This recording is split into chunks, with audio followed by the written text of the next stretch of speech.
Live. Muchas bendiciones a todos. Qué bueno que nos acompañan en este día aquí, su iglesia Capilla del Rey, como siempre, con el deseo y el anhelo de compartir con todos vosotros de lo que Dios nos ha dado y Dios nos ha bendecido de forma especial. Así que vamos a ministrar la palabra del Señor y esperamos que usted permanezca allí sintonizado con nosotros y que sea edificado juntamente con todos nosotros. Amén. Bendito Dios. Aleluya. La predicación que tengo para hoy la titulé De la visión a la ejecución. De la visión a la ejecución. Y quiero que vayamos al libro de Proverbios, capítulo 29.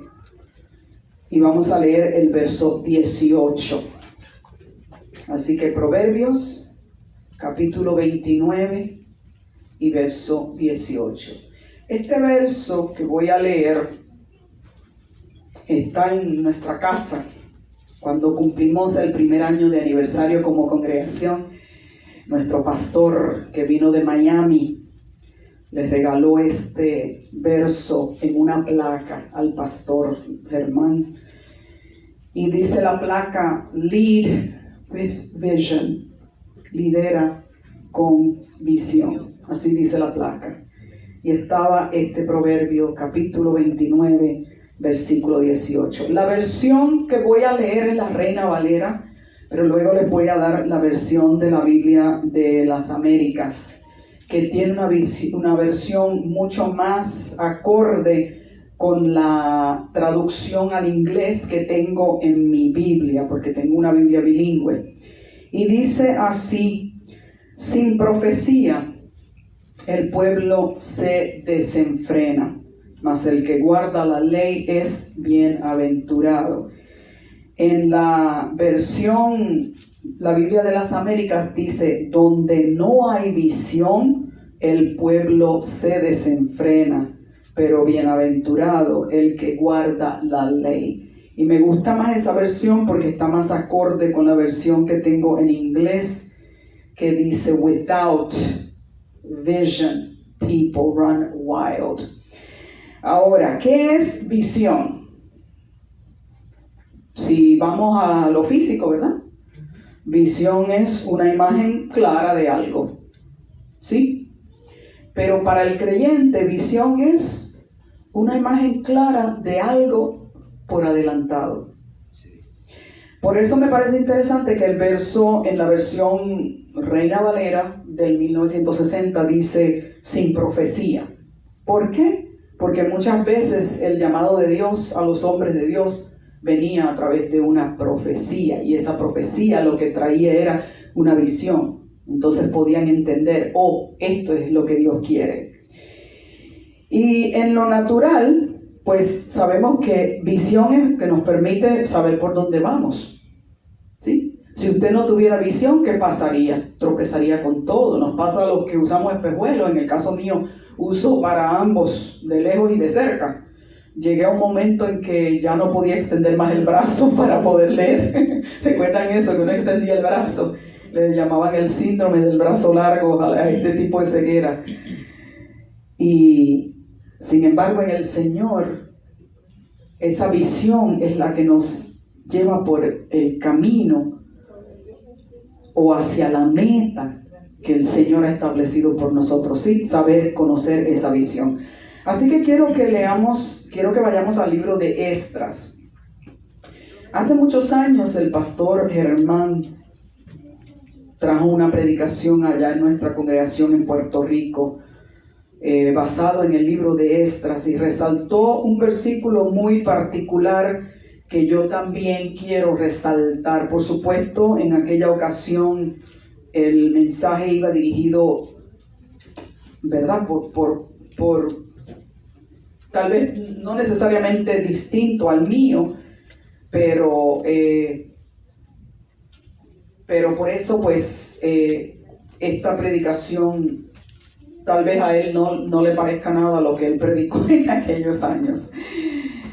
Y quiero que leamos, vamos a leer del versículo 1 al versículo 11 del capítulo 1 de Esdras. ¿Ok? para traerles un poquito de trasfondo que estaba ocurriendo aquí, el pueblo de Israel estaba en cautiverio, ¿ok? Era el pueblo, los judíos, recuerdan que era el reino del norte y el reino del sur. El reino del norte ya había ido cautivo y el reino del sur también fue cautivo en Babilonia. Y dice así: en el primer año de Ciro, rey de Persia, para que se cumpliese la palabra de Jehová por boca de Jeremías, despertó Jehová el espíritu de Ciro, rey de Persia. Interesante, ¿verdad? El verso que leí primero decía: sin profecía el pueblo se desenfrena. En esta ocasión fue una profecía que había traído el profeta Jeremías, y el Espíritu de Dios despertó el espíritu de Ciro. Ciro no era judío, Ciro no era creyente, sin embargo Dios despertó su espíritu. Yo quiero que subrayen esa frase: despertó su espíritu. El cual hizo pregonar de palabra y también por escrito por todo su reino.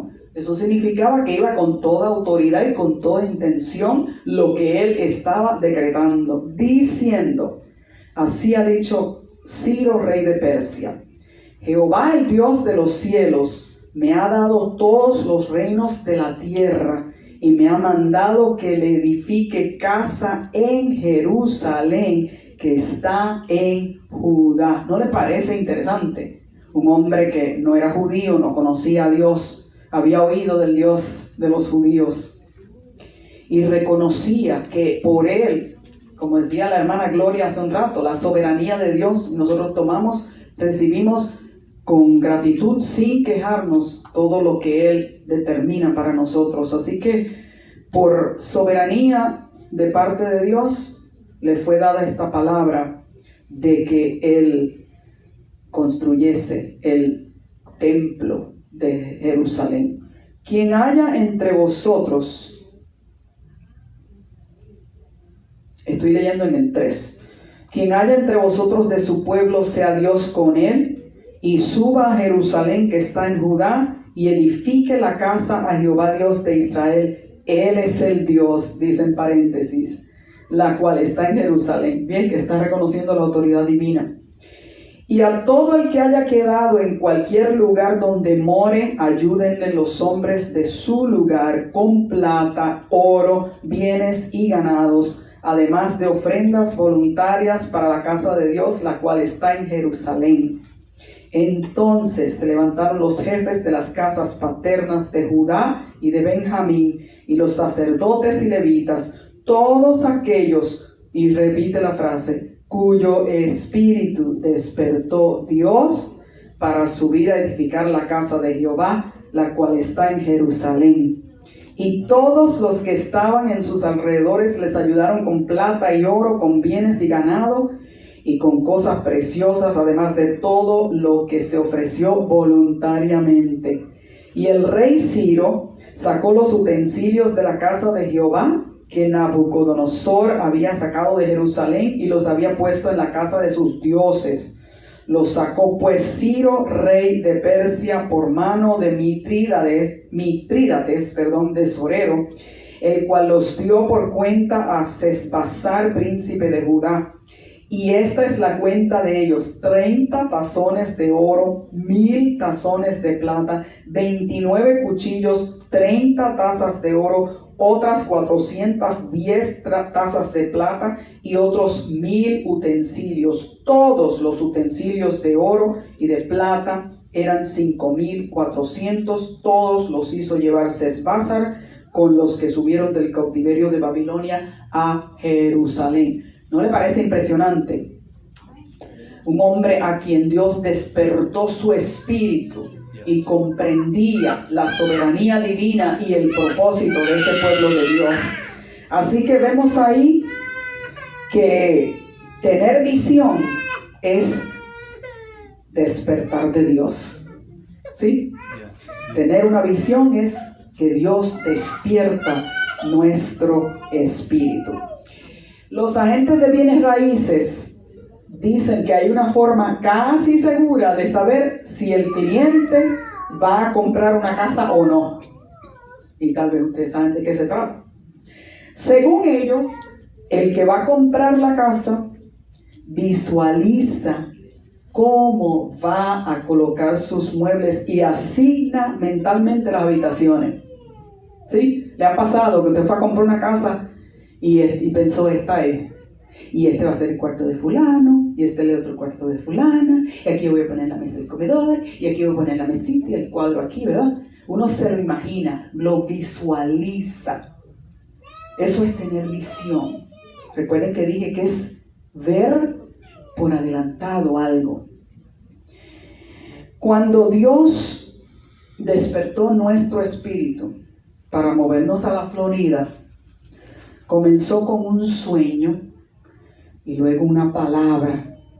Y les he testificado muchas veces. Tuve un sueño estando aquí de vacaciones, aquí en la Florida, aquí en Orlando. En el sueño, el pasaje, me puse a revisar cuando regresaba a Puerto Rico y no había fecha de regreso a Puerto Rico. Y me asusté. Después tuve otro sueño. En ese otro sueño estábamos empacando, nos mudamos a un lugar y después empacamos de nuevo y nos mudamos a un segundo lugar. Pero llegando a Puerto Rico, al escuchar la siguiente pregunta mientras conversaban los pastores al finalizar el retiro, un retiro espiritual que habíamos tenido, la pregunta fue: si Dios te llama a moverte a la Florida, ¿te animas? En mi espíritu le respondí sí al Señor. Y la pregunta no iba dirigida a mí. De ahí en adelante comencé a planificar mentalmente cómo iba a ser nuestra movida. Y consideré desde qué íbamos a hacer con la casa de los carros hasta cómo íbamos a transferir a otros hermanos de la congregación las tareas y responsabilidades que ejercíamos ambos en ese entonces. De igual manera me ocurrió cuando comencé a aprender el coreano. Había visto una promoción de un ministerio que se dedicaba a ayudar a los disidentes de Corea del Norte que buscaban escapar de ese gobierno dictatorial. Y me pregunté, ¿cómo puedo ayudarles si no hablo el idioma? De ahí me di a la tarea de aprender su idioma, su cultura y su historia, a fin de estar preparada por si en algún momento se ofrece la oportunidad de ayudarles y evangelizarles. Interesante, hace 5 años. Y a ese idioma he añadido 5 más. Porque en mi espíritu está ese anhelo de que pueda poderme comunicar con aquellos que no hablan nuestro idioma para poderles bendecir y edificar. Tener una visión espiritual proporciona dirección, retos y estructura. Por eso es que dice que el pueblo sin visión perece. Porque si no hay un propósito delante de nosotros, si no hay una estructura, no sabemos hacia dónde vamos y vamos a estar desbandados. Sí. La visión nos proporciona una clara imagen de lo que Dios quiere que hagamos y nos guía cada paso hacia el logro de esa meta. Pero para completar una visión es necesaria la planificación y la disposición a ejecutar el plan. Pues no solamente tener el sueño. Si uno no hace nada al respecto, se queda en nada, se queda en planes. ¿Cierto? ¿Le ha pasado? Ay, voy a hacer una dieta. Ajá. ¿Y por dónde comenzamos? Entonces no comenzamos a hacer ejercicio. Déjame ver un video de ejercicio. Ay, qué bien lo hace. Pues párate del asiento, comienza a hacer ejercicio, ¿verdad? Pues así es la visión.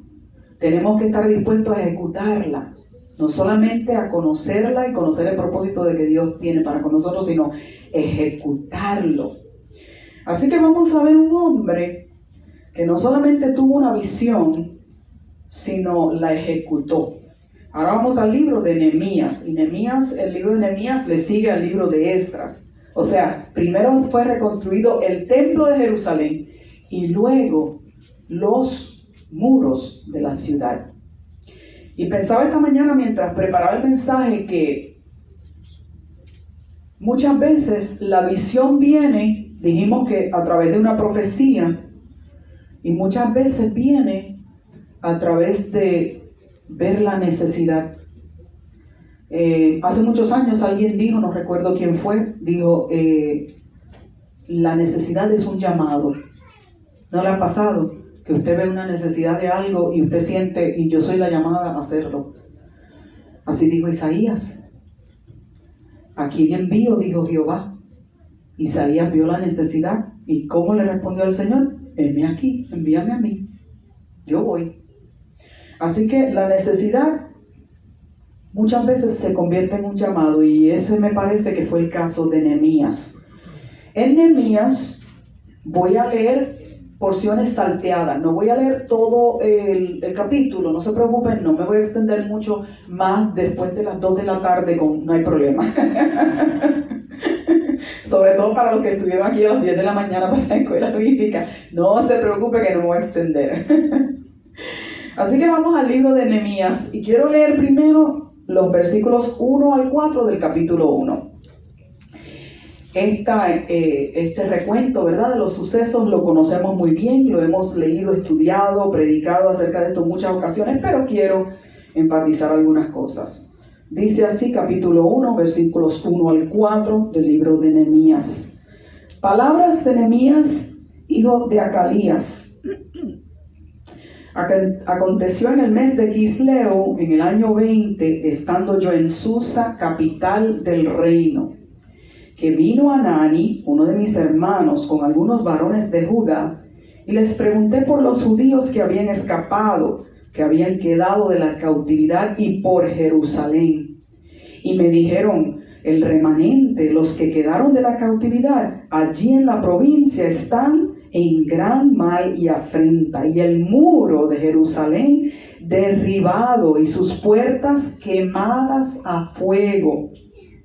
Cuando oí estas palabras, me senté y lloré, e hice duelo por algunos días, y ayuné y oré delante del Dios de los cielos. Así que vemos que esta visión de reconstruir los muros de Jerusalén le llegó a este hombre, Nehemías, a través de rumores de lo que había acontecido, y su espíritu se identificó con la situación de tal manera que su espíritu se afligió, pero no solo se afligió, sino que determinó, quiero hacer algo al respecto. Cuando vemos cosas como terremotos o cualquier otra situación, los tornados, ahora las masacres, ¿qué es lo primero que decimos y pensamos? ¿Cómo quisiera ayudar? ¿Y cómo puedo ayudar? ¿Sí? Cuando comenzó la guerra de Ucrania, fue una de las cosas que me pregunté, ¿cómo podemos ayudar? Y no diga además de orar, porque en ningún momento queremos minimizar la importancia de la oración. El otro día estaba hablando con alguien y me dijo, no, porque con oración no lo vamos a resolver. No quiero escuchar esa expresión de mis oraciones te acompañan. Con eso no lo vamos a resolver. Hay que hacer tal cosa. Y yo me quedé callada porque no quería discutir con la persona, pero en mi espíritu pensé, eso es lo más poderoso que podemos hacer, orar. Porque hay un Dios poderoso que escucha. Y hay un Dios poderoso que interviene. La reina Isabel decía que le temía más a las oraciones, creo que era MacArthur, que al ejército que venía en contra de ellos. Así de John Knox, así, yo siempre digo MacArthur, no sé por qué digo MacArthur, así de importante entendía y de efectivo entendía ella que eran las oraciones. Así que además de orar, yo pensaba, ¿qué más puedo hacer? Bueno, hay muchos ministerios bendiciendo gente, vamos a apoyarlos. Si no podemos ir personalmente, los apoyamos. Y eso fue lo que hicimos como congregación. Así que vimos que este hombre tuvo una un conocimiento de una circunstancia que estaba ocurriendo y tuvo un anhelo y un deseo de hacer algo al respecto. Vamos a ver qué ocurrió en el capítulo 2. Voy a leer del verso 1 al 4 y luego salteado voy a leer otros versos. Y dice el capítulo 2: Sucedió en el mes de Nisán, en el año 20 del rey Artajerjes, que estando ya el vino delante de él, tomé el vino y lo serví al rey, y como yo no había estado antes triste en su presencia, me dijo el rey: ¿por qué está triste tu rostro? Pues no estás enfermo. No es esto sino quebranto de corazón. Entonces temí en gran manera. Recuerden que ya él había orado, ya él había llorado delante de la presencia del Señor. Ahora él tenía que ejecutar de alguna manera el plan de poder hacer algo al respecto de los muros de Jerusalén, pero no sabía cómo. Y en esta ocasión él era copero del rey. Presentarse delante del rey con rostro, ¿verdad?, angustiado, no era lo apropiado en esa época. Podía ser reo de muerte por esta causa, pero le había servido al rey por tantos años que ya el rey conocía sus estados de ánimo y entendía que estaba quebrantado de corazón. Y sigo leyendo. Y dije al rey: para siempre viva el rey. ¿Cómo no estará triste mi rostro cuando la ciudad, casa de los sepulcros de mis padres, está desierta y sus puertas consumidas por el fuego? Me dijo el rey: ¿qué cosa pedís? Entonces oré al Dios de los cielos. Ya se estaba abriendo una puerta para que él pudiese cumplir con esa visión. Por eso oró, porque siempre que tenemos una visión es importante que estemos alineados con el propósito divino, que estemos en contacto constante con el Espíritu Santo para que Él nos dirija hacia dónde ir, qué va a ser el próximo paso. Ahora salto al capítulo 2, verso 6, 2 versículos más abajo.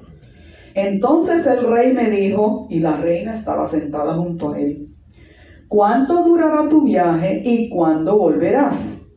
Y agradó al rey enviarme después que yo le señalé tiempo.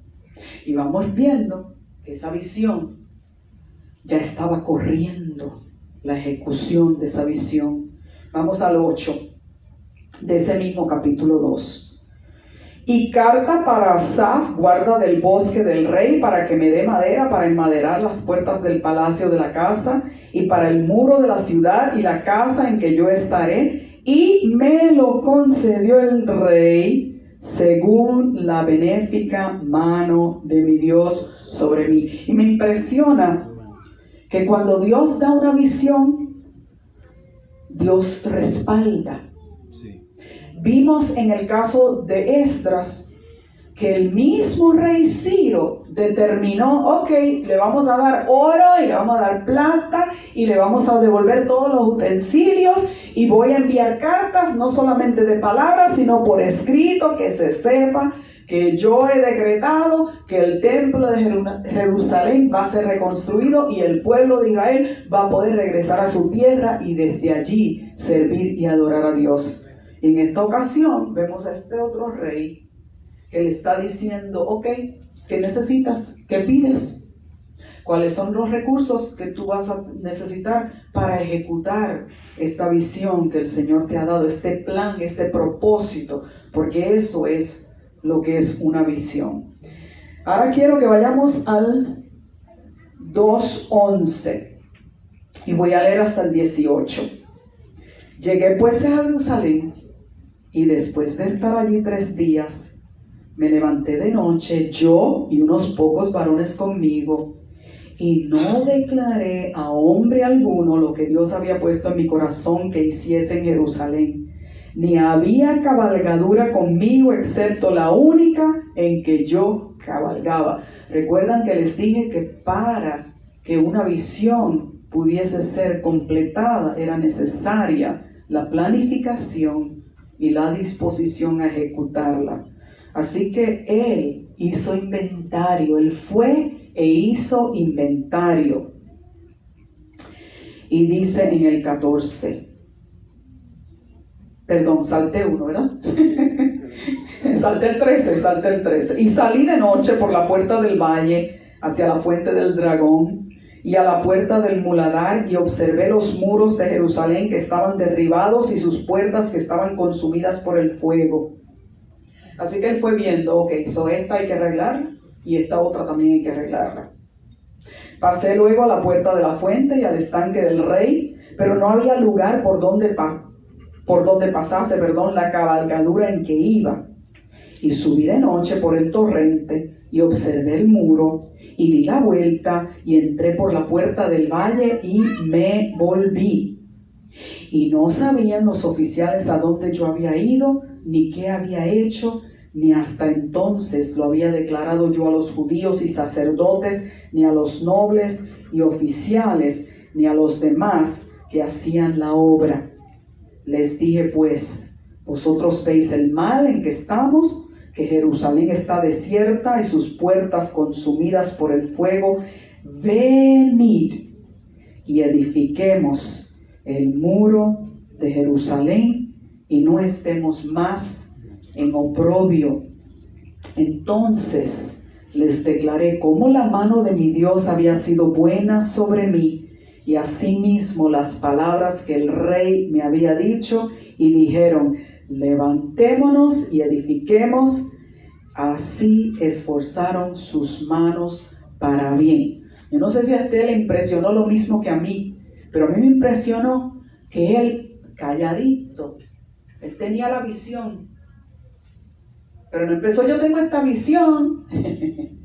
Se quedó callado. ¿Por qué? Porque muchas veces tenemos que esperar a que sea el Espíritu Santo que coloque esa misma visión, o como vimos en el libro de Esdras, que despierte el espíritu de los demás para que entonces podamos apoyarnos los unos a los otros. ¿Sí? Si algo me impresionó a mí cuando yo tuve esos sueños y cuando después de esa pregunta que se nos hizo respondí en afirmativo al Señor, fue que yo no influencié sobre mi marido ni él sobre mí. Por varias semanas él en secreto oraba para saber si era la voluntad de Dios lo que el Señor ya le había puesto en el corazón a él. Y lo mismo hice yo. Yo no compartí con él nada. Yo dije: yo no quiero influenciarlo.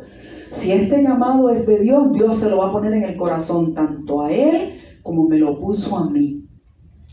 Y recuerdo un día, estaba leyendo la Biblia en la mañana, tomándome mi café para irme al trabajo, y Dios me dio una palabra en el libro de Isaías, capítulo 52, que decía: saldréis, mas no apresurados, iréis, mas no huyendo, y os congregará el Dios de Israel.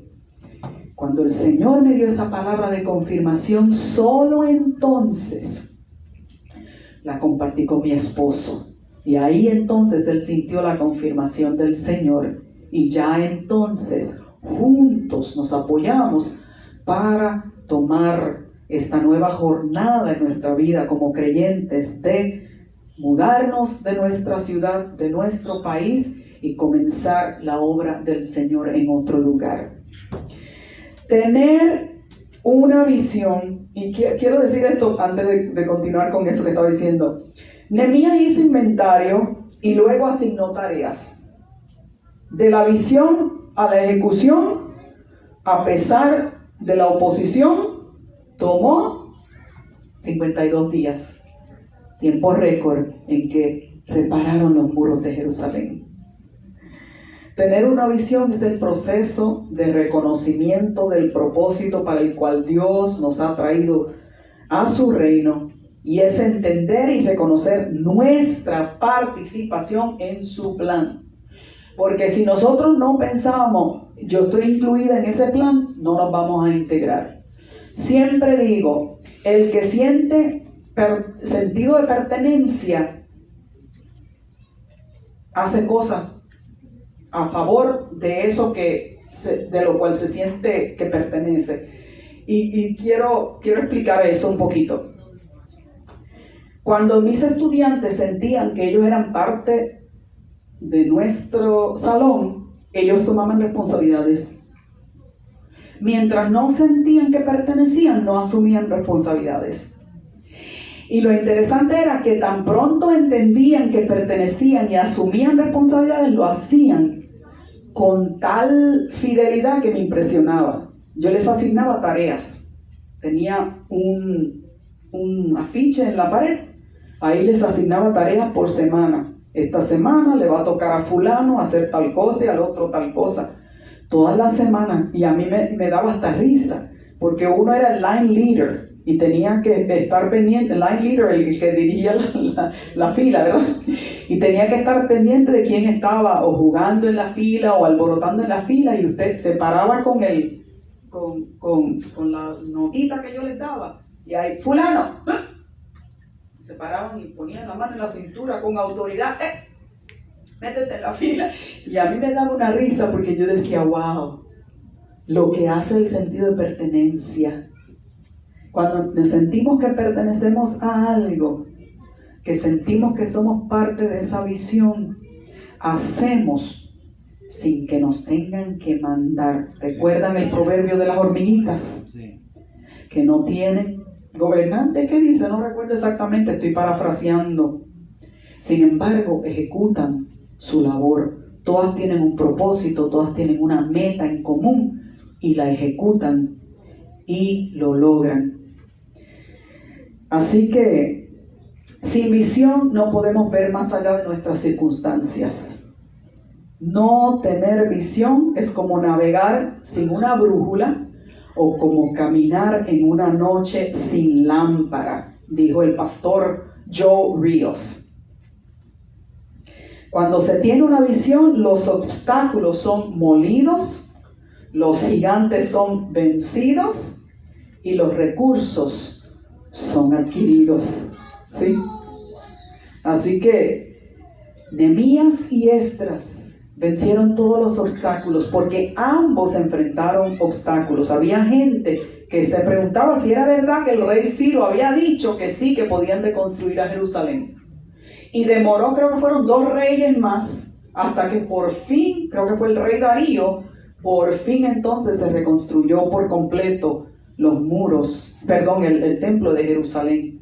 Y en el caso de Nehemías, fueron Tobías y Sanbalat, que se opusieron desde el principio, y sin embargo él contra todo, contra viento y marea, dijo: no, vamos a cumplir, vamos a ejecutar esa visión que el Señor nos ha dado, y lo lograron.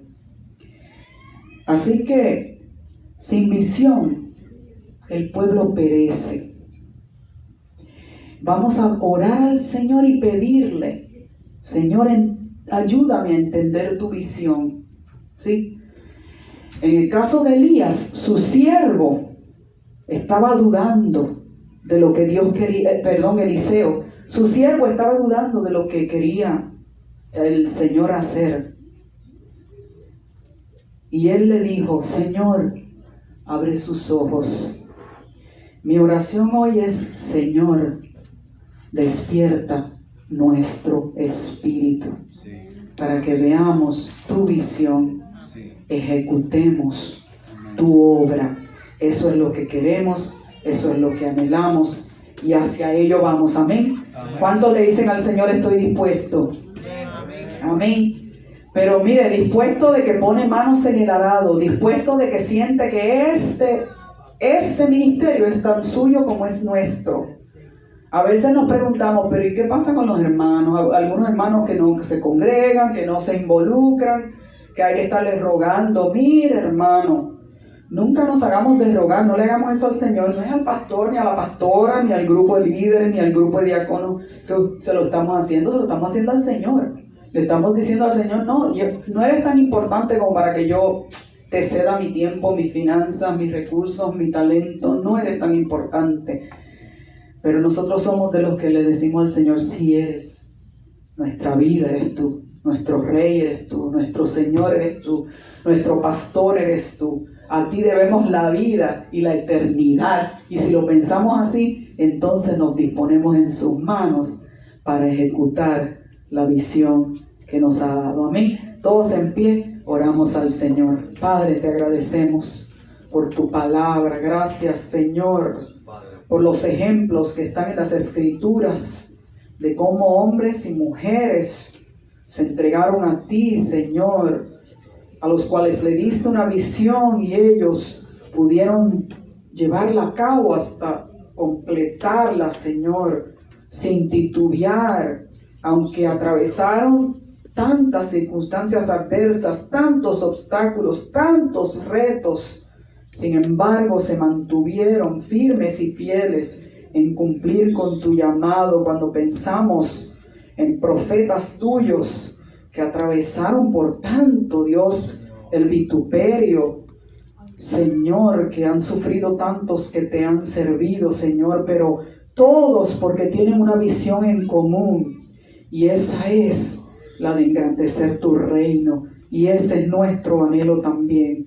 Así que despierta nuestro espíritu, mi Dios, y que nosotros podamos cumplir a cabalidad con tu propósito y tu voluntad con nosotros, como tú mismo dijiste, que el que pone la mano en el arado y mira atrás no es digno de ser mi discípulo. Líbranos de tal suerte, Señor, que por el contrario mantengamos nuestros ojos en la meta que eres tú y cumplamos con todo el propósito y plan que tú ya has determinado para con nosotros. En el nombre de Jesús te agradecemos.